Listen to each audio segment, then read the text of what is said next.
Hey everybody, it's Gabe from Total Detailing and Auto Surface Protection.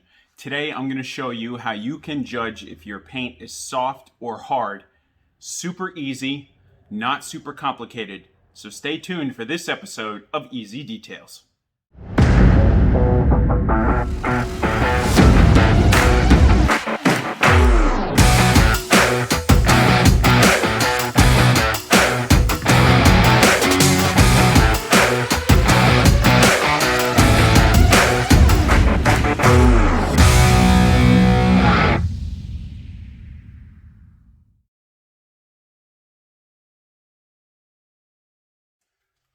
Hey everybody, so I've got this '07 Mustang GT500 in the shop. They're going to get an enhancement polish and they're going to get a 3-year coating on the car. And the owner just got this not too long ago. He's put some significant motor work in it. He just wants to get the paint looking better. He understands it's not going to be the best because of the condition that the paint is in. It's got failure in a couple of places, but for the most part, the car is in really good shape. So the previous owner did not take care of this paint the way that you should. And it's covered in haziness and swirls and rids, and it's pretty bad. So what we're going to do today is to help you determine if your paint is hard or soft, and I'm going to kind of go over basic polishing techniques and how to make sure you're doing this correctly. You shouldn't be afraid of putting the polisher in your hand. Modern day dual action polishers are super effective. They're really well built, and it's not super hard, or it's not super easy to burn through paint with using the proper technique. And that's all it takes, is just a little bit of knowledge to be able to create effective results for yourself. All right, so let's take a look at what this paint looks like. All right, so we've got our Mustang here. We're going to take a look at the paint under the paint light to see what we're dealing with here. And you can see that there are some pretty significant defects here.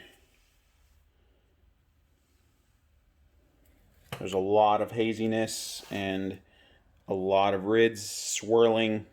It's pretty much everything. Checks the box for everything here.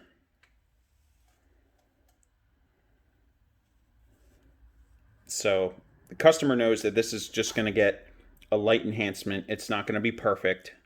He plans on repainting it at some point, so he's going to bring it back when he's got that done. All right, so now we're going to go over the tools you're going to need to get this job done. Okay, so we're going to go over the tools we're going to need to get this job done. Obviously, you should really wear eye protection. I wear glasses all the time, so I don't really have to worry about that. Polishing compound and polish dust can wreak some pretty nasty havoc on your eyes, so you should always cover your eyes. The next most important thing is ear protection. These are just my Bluetooth headphones, and I run a polisher all day long, and the noise of the polisher itself isn't necessarily super loud or horrible.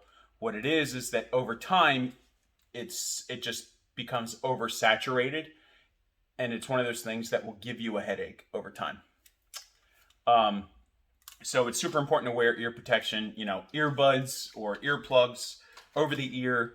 It doesn't have to be super expensive. You can get the cheap ones that you use, like when you're doing when you're using your lawnmower or yard work. So that's an option. The next thing is, we've got our inspection light. We've got our Scan Grip mini match. It's got on-off, 2 different brightness settings. It's got a swivel on it so it'll attach to the paint like this. And then you can kind of angle it whatever way you can. Obviously, you don't want to just jam it on the paint and slide it around. Be gentle about it. I've got another one here. This is the Multi-Match R. And it'll sit on the floor and shine up at the panel here to give me a better angle, because I'm not down level with the panel, the area that I'm working at. So having direct lens light facing upward that'll angle off the panel and into my eyesight line will let me see the defects as I'm working on the vehicle. And of course, I've got my headlight from Scan Grip as well. Again, you don't need all three of these, but you need at least one type of paint inspection light. And if it's not a direct, like, purpose-built inspection light from Scan Grip, you know, a light stand from Home Depot, one of those LED 10,000 lumen type deals, that's fine too.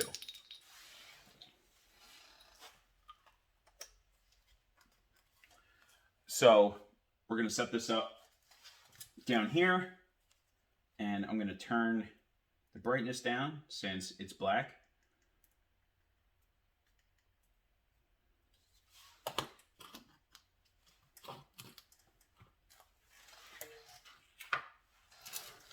All right, so the next thing we have here,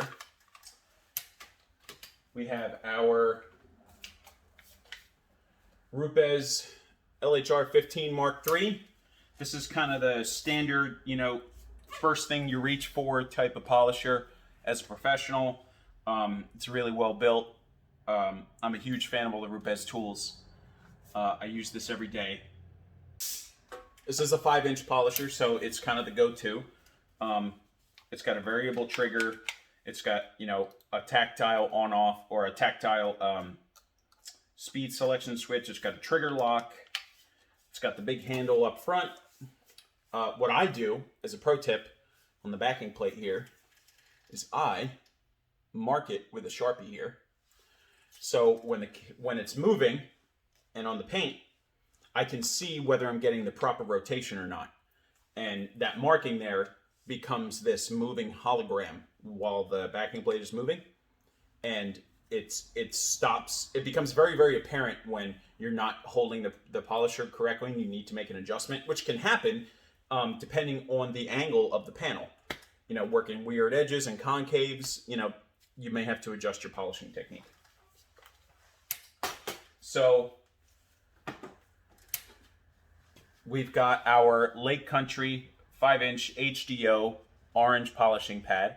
This is my go-to pad that I reach for to start everything with all the time. This is exactly what I reach for. This is like, it provides the level of polishing and finishing and cutting capabilities that I can count on, and you know, that I know will provide good quality results. And it's also a pad that will produce different results depending on the amount of pressure and the amount of time you work an area as well. So, you know, for 80% of what you do, a Lake Country orange or a Rupes yellow or a Kashkemi yellow is totally fine. The next thing I have is a little bit more aggressive. This is the Buff and Shine URO FIBER hybrid pad. So this has got two different types of microfiber in it that will provide more cut and finish very well. This is not the go-to pad on softer paints, but because it's fiber, it can leave marring behind. So this is my second go-to, and I actually like this one a little bit more than dedicated cutting pads, unless the paint is super hammered and I need all the power that I can get. I'll use this for my compounding stage, just because of how I know that it works with heat really well, and with the different compounds I like to use, you know, the sling is minimalized. Because that's a problem with foam compound pads, is that when you put compound on them, which isn't as thick as polish often, compound will sling all over the place because of how open-celled the pads are. So we've got our two pads, and what we're going to be working with today is 3D1. This is their hybrid compound and polish product. This is a diminishing abrasive, so it starts out with a more aggressive, heavy cut, and it'll remove a lot of defects. It's not so aggressive you necessarily need to worry about removing a ton of clear coat, but as you continue to work it, it breaks down into a finishing polish, and then it finishes out really nicely on the panel.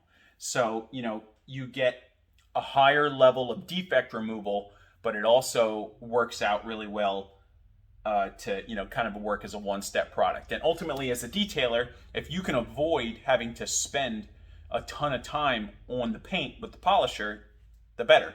As a business owner, you know, your profit margins become better that way. But also, even as a garage enthusiast, you may not want to spend 4 or 5 hours polishing your car per step either. So we're going to go with this, and we can actually use this on both pads. It's compatible that way, so I can use it on the more aggressive pad, get the defect removal I want, and then move off to the polishing pad to kind of finish it down. So that's pretty much it. The only other thing I can say is that I recommend, at least, if you know you're going to do 2 steps on your car, you want to have at least 3 pads to polish the vehicle. That's 3 pads per step. Ideally, it'd be great for you to have a pad per panel, because, as you continue to use a pad, even if you clean it, it gets gummed up, and eventually, you have to swap it out.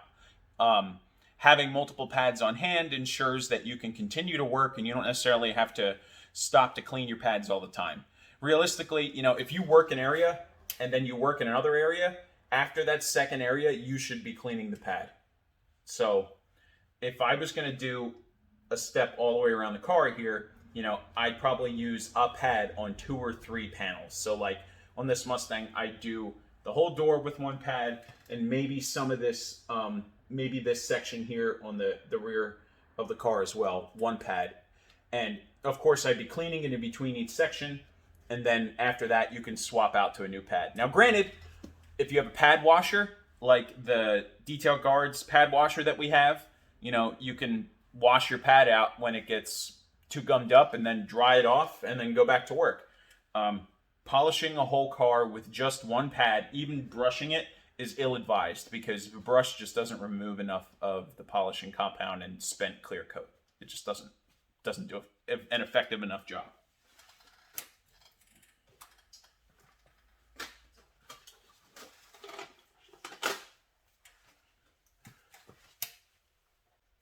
Something else is our Rubez claw tool. So this is the go-to choice for me to clean pads out in between passes. So what I'll do is I'll flip the polisher over and I'll turn it on, speed 4 or 5, and I'll let it come up to speed, and I'll point the pad and polisher away from the paint in the area that I've worked on. And then I will put the brush side of the pad, which is, the claw tool here has bristles, and it has this plastic rigid here, so these plastic ridges, so you can apply some pressure. So as the pad spins, I'll push down on the brush and I'll move it around in different ways so that I can, I get the rotation in the pad that I want, and I know that I'm covering everything on the pad to get it all out. And you'll see as you put the brush on the pad that it'll start to clean out and it'll clear up. So that's super important, to clean your pads out as you're working. The next thing that this does is that it has this, what we call the butter knife end. So it's good for spreading compound and polish around on the pad to help you prime it, which is, you may or may not want to do that. I typically don't prime a pad unless I'm working with a compounding foam pad. It's just not something I do or find necessary. That's subjective. It may work for you, it may not work for others. You find what works for you. So this is the next thing that's super important about the pad tool, the claw here, is that separating the pad from the backing plate. So when you pull on this pad to try and separate it, as you continue to use it, like after you've polished a couple sections, the pad is really going to be stuck to that Velcro on the backing plate. And you're going to go to pull it, and it's going to want to pull this rubber lip off of the backing plate, and it's going to want to separate. And then when that pulls away too much, the pad becomes, or the whole polisher becomes unbalanced, because there's movement where there shouldn't be. So you end up with extreme vibrations. You end up with cutting that isn't. You end up with the polisher not removing defects the way that you want. You end up with wobble like this, which can induce like karate chopping on corners, and it being out of balance may even cause the pad to fly off the backing plate. That can happen. So this is how you remove it with this tool. So you use this to pry the pad off of the backing plate. So you just kind of lift it a little bit, take the tool, and then stick it in, and then pry upwards. So you're using leverage to pull the pad off of the backing plate instead of just pulling on the pad. Number one, you can stretch the pad and rip the pad. Number two, you damage the backing plate rubber here. The last piece of equipment that I have are my detailer's cord snaps. So what we do is we feed the cord through these loops, and then we clip the cord to our shirt or our pant buckle or our pant, our waistband. And then that way the polishing cord doesn't slip off our arms and then have a chance to rub up against the paint. As a new polisher operator, it is highly recommended you use a tool like this. And that's not just because we sell it. It's because if you let the cord that's been dragging across the floor rub up against the paint you're polishing, what are you doing? You're taking the cord that's just picked up sand and dirt and dust and grossness off the floor, and now you're scratching the surface that you just spent, God knows how long polishing. So use it as an insurance policy. So what we do is we unwrap the cord snap and we put it around the polisher cord, and then we just kind of roll it back up. Doesn't have to be perfect, but you get the idea of what's happening here. It's really high quality. It's not crap, it's not trash that's just gonna break if you tug on it. So we lift this up, and you've got this kind of alligator mouth here. And then we'll just come into our shirt, clip it on like this. And of course, my giant collar here isn't doing me any favors. And the cord will slide through this as well. So if you need to put the polisher down, you can. All right, so we're gonna move the camera down here so you can see the polishing as it's happening. Okay, so we're gonna work this area here and see how the paint responds. So my guess is that this is probably gonna be medium to medium soft. So it's probably gonna respond really well to the orange pad. So I'm gonna take our 3D1 here. I'm gonna shake it up really good because the abrasives inside can separate. So you want to make sure you give it a good shake. So this is all we really need right here. So we go 1, 2, 3, 4. And then this is what I'll do is I'll close the bottle on the pad, because if you snap this closed, just the vibration of snapping the lid closed can send the little bit of polish that's on it flying around. All right, so we have our polisher set on speed 1. So what we're gonna do is we're just gonna kind of dot this out, and we can smear it a little bit. This prevents us from getting sling and sending it all over the paint. So my prediction is that this is gonna respond really well and have really good defect removal. So what I'm going to do is I'm going to turn the polisher on, and I'm going to spread it out so I've got even coverage in the area that I'm working on. And then I'm going to turn it up probably to about speed 4, 4.5. And then we're going to work the area accordingly. So let's make sure we've got our hearing protection on.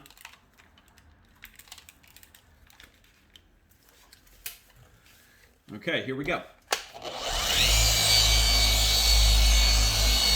Spread the polish out. All right, good.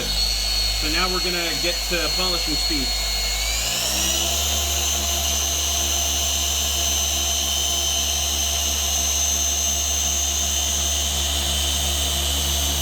So we're gonna move the polisher left to right. We're gonna move it down, and we're gonna overlap our previous pass by 50%. Now, if you look at the backing plate, you'll see that mark is spinning. See, when I move the pad or I move the polisher unevenly, see how it stops? So that tells me I need to adjust the angle of the polisher. You just want to move nice and slow. And you always want to make sure that backing plate is moving as much as possible.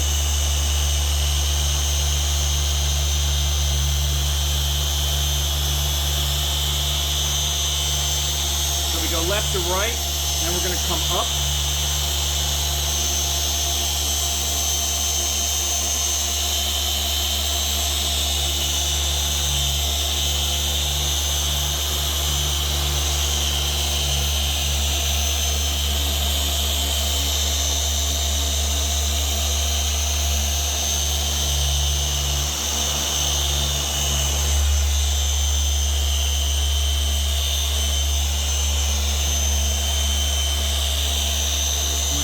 The other way.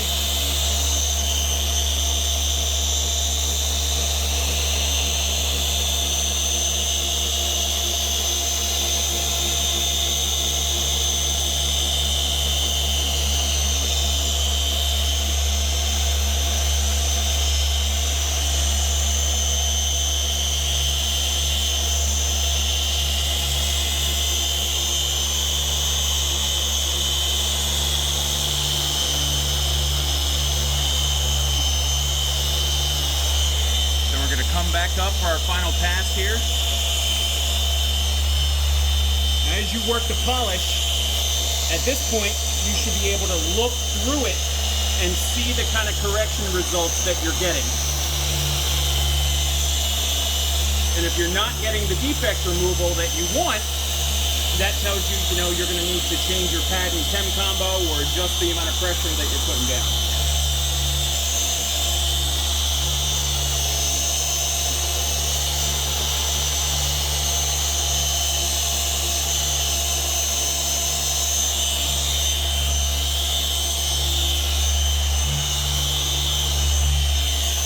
So I'm going to turn the polisher off, let the polisher spin down before I lift it completely off the paint.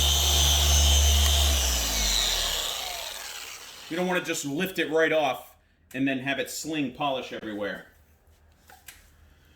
Whew. Okay, so now we're going to take our microfiber towel folded in fourths and we're going to do our wipe off. Now, when we wipe off here, we want to be gentle. We don't want to push down on the towel. We just want to let it glide.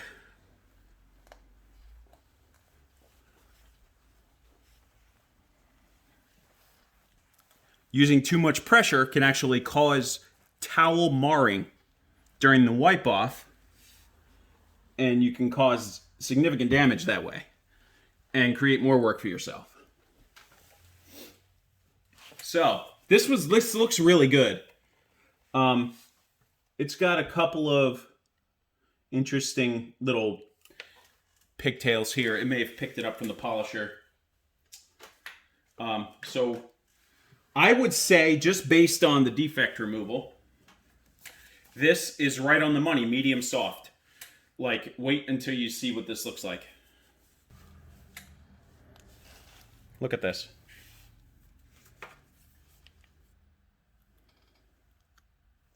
It looks great.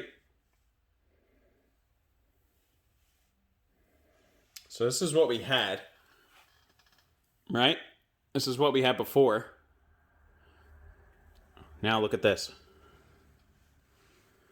The amount of defect removal there, that's like medium soft, maybe leaning on the softer side. So I don't know if you can see this. It's got a couple of, it looks like it doesn't show up well on the camera here. It's got a couple of weird little pigtails that it picked up here. I'll take it, I'll give it one more pass and it'll finish out really nicely.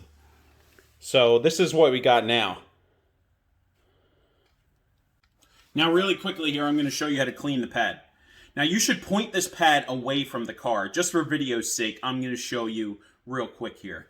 So we're going to set the speed to like 3.5. And we're going to turn it on. And then we're going to use the pad brush.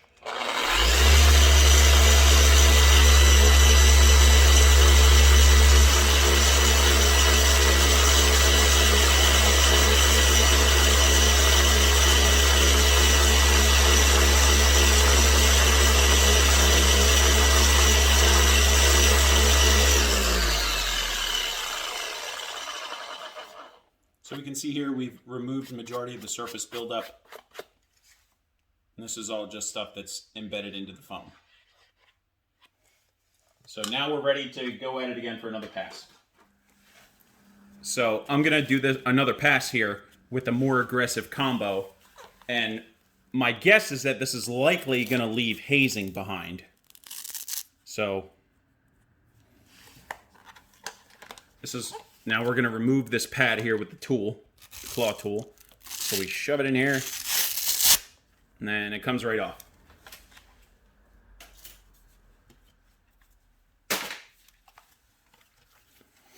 So I'm going to use the centering hole here, and I'm going to put this pad directly over it. And then we turn it over and we look at the edge to see that we've got it centered, and we do. So now we're going to dot it the same way we did the foam pad, 4 dots. That's it.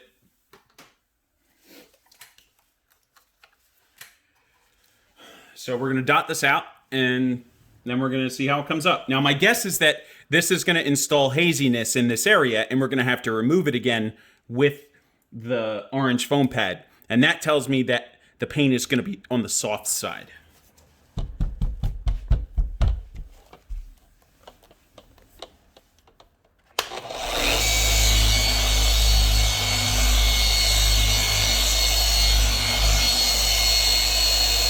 So we're going to come up to speed 4.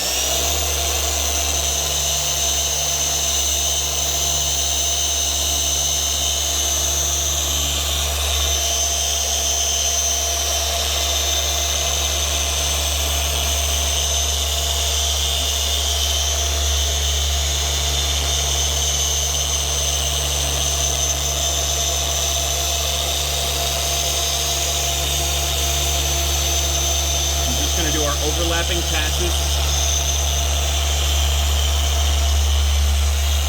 I'm actually going to turn my own headlamp on now.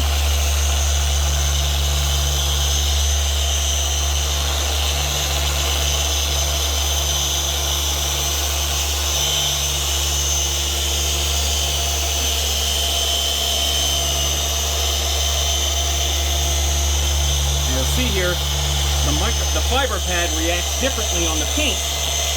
So angle adjustment is super crucial here because there's less media or backing between the polisher and the actual surface of the pad because it's thinner. So we have to make sure that our angle on the polisher is a little bit more precise. You see here it's constantly changing.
Okay. I'm going to grab our towel.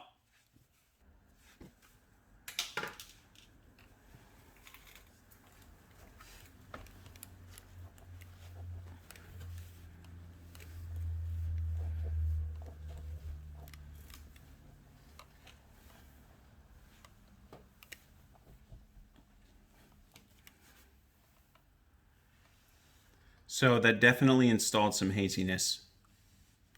So if you look at the actual sunburst of the light here, you'll see that it's much more pronounced. So that pad installed haziness. Now, that's not to say that your particular customer is going to notice that, because what the customer notices and what you notice are two totally different things. So don't ever forget that. So we're going to go back over this with the orange pad again to finish this out so you can see the difference. You'll see here it kind of looks hologrammy. There's that haziness around the lens flare.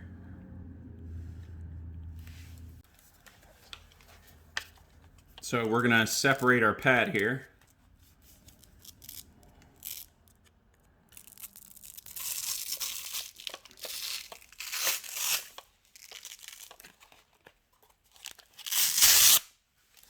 You're going to use the reflection now so you can see what I'm doing.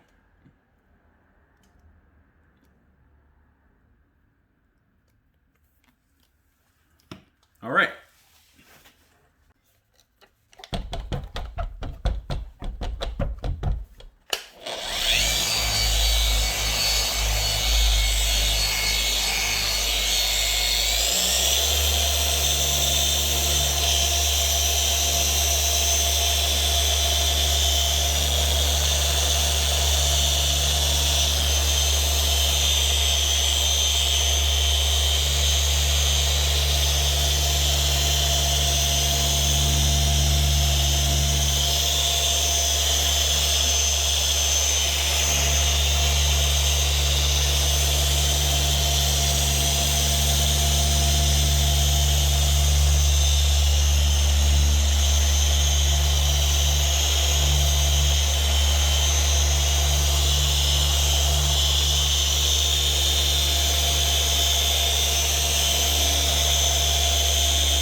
Right.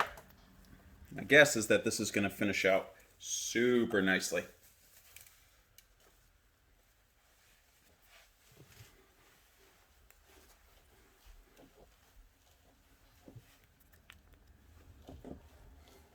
Yep, all the haze is gone.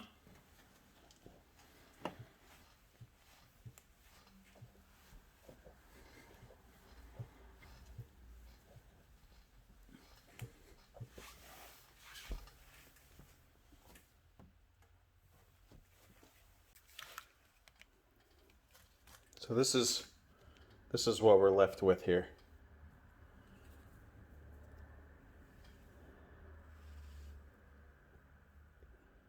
Just about perfect clarity here. So what we had, let me turn my headlight off.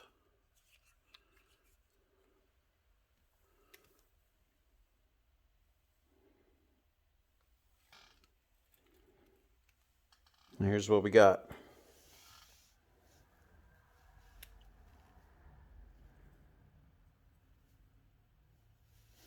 So that tells us that this paint is definitely leaning on the softer side with how the hazing installed with the Eurofiber pad and how the orange pad took it out. So that's pretty much it. You saw that the orange pad and the 3D one took out a ton of defects, probably 95% of the defects there. And that is going to make this black Mustang look amazing. The difference is knowing what chemical or polish compound to use on what pad. And like I said, for about 80% of what I do, the Lake Country Orange or the Rupes Yellow pad or the Kashkemi Yellow will do 80% of what I do, and the 3D one. That's just those two. Just even if you were to buy the 3D one and the orange pad, even if you had super heavy defect removal, it's the type of product where if you apply a little bit more pressure and work the area longer, that you'll get the results that you want, or close to it. So we determined that this was on the softer side, just with the defect removal, but it finished down really nicely. There wasn't any micro marring or scratching that showed up, and it didn't have an issue with wipe off, which is great, because nothing is worse than, you know, when you're wiping the polish off of a car and you install towel marring. It can happen to any car and any hardness. So, you know, you should probably try and use a quality towel, like one of our Green Shorty 350s or our People Eater Purple 400s. They're both edgeless. That's something you should consider. So that's pretty much it. I know this was a bit of a longer video. I appreciate you hanging out and watching. Make sure you like, comment, subscribe. Tell me what you think. Tell me what you're currently using for polishing and compounding, what your favorite pad combo is, what polisher you're using. Let me know about all those things down in the comments. You'll be able to get the Lake Country pads, 3D1, the Rupes Claw tool on our website at autosurfaceprotection.com. We've got polishers up there for Max Shine. We're probably going to have some Rupes polishers up there too. You'll find paint lights on there as well, paint inspection lights. So you'll have every tool that you need to get the job done, and you can just get it all in one place. So thanks for hanging out. I appreciate it. And that's it for this episode of Easy Details. I'll see you in the next one.